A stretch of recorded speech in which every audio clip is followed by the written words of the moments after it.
ನಮಸ್ಕಾರ ಎಲ್ಲರಿಗೂ, welcome to my channel taste and tales. ಇವತ್ತಿನ ವಿಡಿಯೋದಲ್ಲಿ ನಾನು ತುಂಬಾ ಟೇಸ್ಟಿಯಾಗಿರುವಂತಹ ಚಿಕನ್ ಮಸಾಲವನ್ನ ತಿಳಿಸ್ಕೊಡ್ತಾ ಇದ್ದೀನಿ. ಈ ಚಿಕನ್ ಮಸಾಲ ರೊಟ್ಟಿಗೆ, ಚಪಾತಿಗೆ, ಅನ್ನಕ್ಕೆ, ಗೀ ರೈಸ್ಗೆ ಎಲ್ಲದಕ್ಕೂ ಬೆಸ್ಟ್ ಕಾಂಬಿನೇಷನ್ ಅಂತಾನೆ ಹೇಳ್ಬಹುದು. ನೀವು ನಿಮ್ಮ ಮನೇಲಿ ಟ್ರೈ ಮಾಡಿ. ಹೇಗ್ ಮಾಡುದು ನೋಡೋಣ. ಅದಕ್ಕಿಂತ ಮುಂಚೆ ನನ್ನ ಚಾನಲ್ ನ ಸಬ್ಸ್ಕ್ರೈಬ್ ಮಾಡ್ಕೊಳ್ದೆ ನೋಡ್ತಾ ಇದ್ರೆ ಪ್ಲೀಸ್ ಸಬ್ಸ್ಕ್ರೈಬ್ ಮಾಡ್ಕೊಳ್ಳಿ, ಹಾಗೆ ಬೆಲ್ ಐಕನ್ ಕೂಡ ಕ್ಲಿಕ್ ಮಾಡಿ. ಬನ್ನಿ ಚಿಕನ್ ಮಸಾಲವನ್ನ ಹೇಗ್ ಮಾಡುದು ಅಂತ ನೋಡೋಣ. ನಾರ್ಮಲ್ ಆಗಿ ನಾವು ತೆಂಗಿನಕಾಯಿ ತುರಿನ ಹಾಕಿ ಮಾಡುವಂತ ಚಿಕನ್ ಮಸಾಲ ಬೇರೆ, ಬಟ್ ಇದು ಅಂತೂ ಡಿಫ್ರೆಂಟ್ ಅಂತಾನೆ ಹೇಳ್ಬಹುದು. ಮೊದಲಿಗೆ ಇದನ್ನ ಮಾಡ್ಲಿಕ್ಕೆ ಒಂದು 15 ಗೋಡಂಬಿ, 15 ಬಾದಾಮಿನ ಬಿಸಿ ನೀರಿನಲ್ಲಿ ನೆನೆ ಹಾಕಿಡ್ಬೇಕು. ಇವಾಗ ನಾನಿಲ್ಲಿ 1 ಕೆಜಿ ಚಿಕನ್ ಚೆನ್ನಾಗಿ ತೊಳೆದ್ಬಿಟ್ಟು ತಗೊಂಡಿದ್ದೀನಿ. ಇವಾಗ ಇದಕ್ಕೆ ನಾವು ಮ್ಯಾರಿನೇಟ್ ಮಾಡಿ ಇಟ್ಕೊಳ್ಬೇಕು. ಮ್ಯಾರಿನೇಟ್ ಮಾಡ್ಲಿಕ್ಕೆ ಅರಿಶಿನ, ರುಚಿಗೆ ತಕ್ಕಷ್ಟು ಉಪ್ಪನ್ನ ಹಾಕಬೇಕು. ರುಚಿಗೆ ತಕ್ಕಷ್ಟು ಉಪ್ಪನ್ನ ಹಾಕದ್ಮೇಲೆ 1 ಟೇಬಲ್ ಸ್ಪೂನ್ ಶುಂಠಿ ಬೆಳ್ಳುಳ್ಳಿ ಪೇಸ್ಟ್, ಹಾಗೆ ಖಾರಕ್ಕೆ ಚಿಲ್ಲಿ ಪೌಡರ್ನ ಹಾಕಿ, ಆಮೇಲೆ ಇದಕ್ಕೆ 1 ಟೇಬಲ್ ಸ್ಪೂನ್ ಮೊಸರನ್ನ ಹಾಕಿ, ಒಂದು ಅರ್ಧ ನಿಂಬೆ ಹಣ್ಣಿನ ರಸವನ್ನ ತೆಗೆದು ಹಾಕ್ಬಿಟ್ಟು ಚೆನ್ನಾಗಿ ಒಂದ್ಸಲ ಮಿಕ್ಸ್ ಮಾಡಿಬಿಟ್ಟು ಇದನ್ನ ಮ್ಯಾರಿನೇಟ್ ಮಾಡಿ ಇಟ್ಕೊಳ್ಳಿ. ಇವಾಗ ನಾವು ಮಸಾಲ ಮಾಡ್ಲಿಕ್ಕೆ ರೆಡಿ ಮಾಡ್ಕೊಳ್ಳೋಣ. ಮಸಾಲ ಮಾಡ್ಲಿಕ್ಕೆ ಒಂದು ಪ್ಯಾನ್ಗೆ ಸ್ವಲ್ಪ ಎಣ್ಣೆನ ಹಾಕಿ ಉದ್ದಕ್ಕೆ ತೆಳುವಾಗಿ ಕಟ್ ಮಾಡಿರುವಂತ ಈರುಳ್ಳಿನ ಹಾಕಬೇಕು. ಈರುಳ್ಳಿನ ಚೆನ್ನಾಗಿ ಗೋಲ್ಡನ್ ಕಲರ್ ಬರೋ ತನಕ ಫ್ರೈ ಮಾಡಿಬಿಟ್ಟು ಅದನ್ನ ಎತ್ತಿಟ್ಕೊಳ್ಬೇಕು. ನಾನ್ ಮಾಡಿರುವಂತಹ ಚಿಕನ್ ಮಸಾಲ ಕ್ವಾಂಟಿಟಿಗೆ ನಾನು ಇಲ್ಲಿ ಒಂದು ದೊಡ್ಡ ಈರುಳ್ಳಿನ ಯೂಸ್ ಮಾಡಿದ್ದೀನಿ. ಎಷ್ಟು ಆಗುತ್ತೋ ಅಷ್ಟು ತೆಳುವಾಗಿ ಕಟ್ ಮಾಡ್ಕೊಳ್ಳಿ, ಆವಾಗ ಈರುಳ್ಳಿ ಚೆನ್ನಾಗಿ ಫ್ರೈ ಆಗಿ ಕ್ರಿಸ್ಪಿಯಾಗಿ ಬರುತ್ತೆ. ನೋಡಿ, 20 ನಿಮಿಷ ಮೀಡಿಯಂ ಉರಿಯಲ್ಲಿ ಇದರ ಫ್ರೈ ಮಾಡ್ಕೊಳ್ತಾ ಹೋದ್ರೆ ಗೋಲ್ಡನ್ ಕಲರ್ ಆಗುತ್ತೆ. ನೀವು ಹೈ ಫ್ಲೇಮ್ ಅಲ್ಲಿ ಇಟ್ಕೊಳ್ಬೇಡಿ, ಸೀದೋಗ್ಬಿಡತ್ತೆ. ನೋಡಿ, ಇಷ್ಟು ಗೋಲ್ಡನ್ ಕಲರ್ ಆದ್ಮೇಲೆ ಎಣ್ಣೆನೆಲ್ಲ ಈ ತರ ಪ್ರೆಸ್ ಮಾಡಿ ತೆಗೆದ್ಬಿಟ್ಟು ಟಿಶ್ಯೂ ಹರಡಿರುವಂತ ಪ್ಲೇಟಿಗೆ ಹಾಕಿ ಸ್ಪ್ರೆಡ್ ಮಾಡಿ ಇಟ್ಕೊಳ್ಳಿ, ಅವಾಗ ಈರುಳ್ಳಿ ಕ್ರಿಸ್ಪಿಯಾಗಿ ಬರುತ್ತೆ. ಎಣ್ಣೆಯ ಅಂಶ ಎಲ್ಲ ತೆಗೆದ್ಬಿಡಿ. ಈ ಎಣ್ಣೆನ ನಾವು ನೆಕ್ಸ್ಟ್ ಯೂಸ್ ಮಾಡ್ಕೊಳ್ಬಹುದು. ಇವಾಗ ಒಂದು ಮಸಾಲೆ ರುಬ್ಕೊಂಡು ಬರೋಣ. ಒಂದು ಮಿಕ್ಸಿ ಜಾರಿಗೆ ನೆನೆ ಹಾಕಿರುವಂತ ಬಾದಾಮಿ ಮತ್ತೆ ಗೋಡಂಬಿನ ಹಾಕಿ, ಇದಕ್ಕೆ ಇವಾಗ ನಾವು ಒಂದು ಚಿಕ್ಕ ಕಪ್ಪಲ್ಲಿ 1 ಕಪ್ ಅಷ್ಟು ಮೊಸರನ್ನ ಹಾಕಬೇಕು. ಮೊಸರು ಹುಳಿಯಾಗಿದ್ರೆ ಕ್ವಾಂಟಿಟಿ ಕಮ್ಮಿ ಮಾಡ್ಕೊಳ್ಳಿ. ಇವಾಗ ನಾವೇನ್ ಒಂದು ಮೀಡಿಯಂ ಸೈಜ್ ಈರುಳ್ಳಿನ ಫ್ರೈ ಮಾಡ್ಕೊಂಡಿದೀವಲ್ಲ ಅದನ್ನ ಹಾಕಬೇಕು. ಇದನ್ನ ನುಣ್ಣಗೆ ರುಬ್ಬಿ ಇಟ್ಕೊಳ್ಳಿ.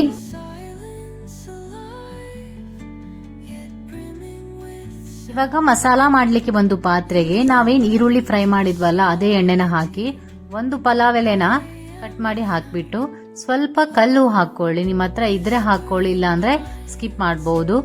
ಇದಾದ ಮೇಲೆ ಗರಂ ಮಸಾಲ ಐಟಮ್ಸ್ ಹಾಕೊಳ್ಬೇಕು.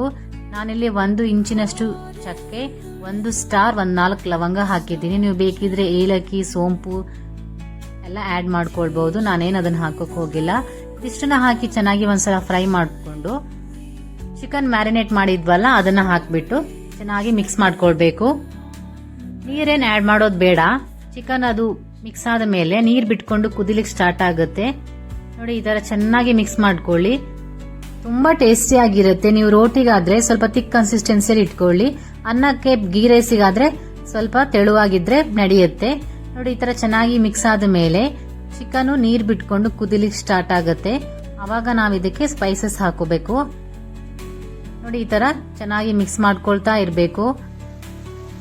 ಹೀಗೆ ಕುದಿ ಬಂದ ಮೇಲೆ ಇದಕ್ಕೆ ನಾವು ಚಿಲ್ಲಿ ಪೌಡರ್ನ ಆಡ್ ಮಾಡ್ಕೊಳ್ಬೇಕು. ನಾವು ಮ್ಯಾರಿನೇಟ್ಗೆ 1 ಟೇಬಲ್ ಸ್ಪೂನ್ ಮಾತ್ರ ಆಡ್ ಮಾಡ್ಕೊಂಡಿದ್ದೆ. ನಾವು ಮಸಾಲೆಗೆ ಮೊಸರು ಮತ್ತೆ ಫ್ರೈ ಮಾಡಿರೋ ಆನಿಯನ್ ಹಾಕಿರೋದ್ರಿಂದ ಹುಳಿ ಸಿಹಿ ಕಾಂಬಿನೇಷನ್ ಇರೋದ್ರಿಂದ ಚಿಲ್ಲಿ ಪೌಡರ್ ಸ್ವಲ್ಪ ಜಾಸ್ತಿನೇ ಹಾಕೊಳ್ಬೇಕಾಗತ್ತೆ, ಆವಾಗ ಬ್ಯಾಲೆನ್ಸ್ ಆಗುತ್ತೆ. ಇದಕ್ಕೆ ಇವಾಗ 2 ಟೇಬಲ್ ಸ್ಪೂನ್ ಅಷ್ಟು ಅಚ್ಚ ಖಾರದ ಪುಡಿ, 1 ಟೇಬಲ್ ಸ್ಪೂನ್ ಧನಿಯಾ ಪೌಡರ್, ಅರ್ಧ ಟೇಬಲ್ ಸ್ಪೂನ್ ಜೀರಾ ಪೌಡರ್, ಅರ್ಧ ಟೇಬಲ್ ಸ್ಪೂನ್ ಗರಂ ಮಸಾಲ, ಬೇಕಿದ್ರೆ ಚಿಕನ್ ಮಸಾಲ ಏನಾದ್ರು ಪೌಡರ್ ಇದ್ರೆ ಒಂದು ಅರ್ಧ ಟೇಬಲ್ ಸ್ಪೂನ್ ಹಾಕೊಳ್ಳಿ. ಇದಿಷ್ಟನ್ನ ಹಾಕಿ ಚೆನ್ನಾಗಿ ಮಿಕ್ಸ್ ಮಾಡ್ಕೊಳ್ಳಿ. ನೋಡಿ, ಈ ತರ ಚೆನ್ನಾಗಿ ಮಿಕ್ಸ್ ಆದ ಮೇಲೆ ನಾವು ಮಸಾಲೆ ಏನ್ ರುಬ್ಕೊಂಡಿದ್ವಲ್ಲ ಅದನ್ನ ಆಡ್ ಮಾಡ್ಕೊಳ್ಬೇಕು.